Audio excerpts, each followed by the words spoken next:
Poseidon sat at his desk, going over the accounts. The administration of all the waters gave him endless work. He could have had as many assistants as he wanted, and indeed he has quite a number, but since he took his job very seriously, he insisted on going through all the accounts again himself, and so his assistants were of little help to him. It cannot be said that he enjoyed the work. He carried it out simply because it was assigned to him. Indeed, he had frequently applied for what he called more cheerful work, but whenever various suggestions were put to him, it turned out that nothing suited him so well as his present employment. Needless to say, it was very difficult to find him another job.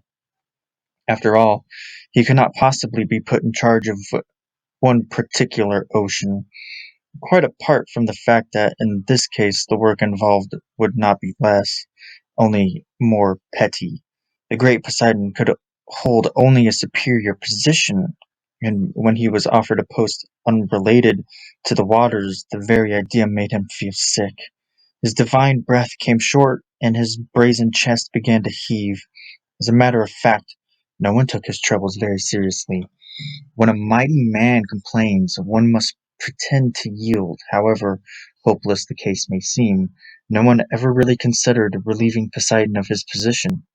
He had been destined to be god of the seas since time immemorial, and that was how it had to remain. What annoyed him most, and this was the chief cause of discontent with his job, was to learn of the rumors that were circulating about him. For instance, that he was constantly cruising through the waves with his trident, instead of which here he was, sitting in the depths of the world's ocean, endlessly going over the accounts, and occasionally journey to Jupiter being the only interruption of the monotony.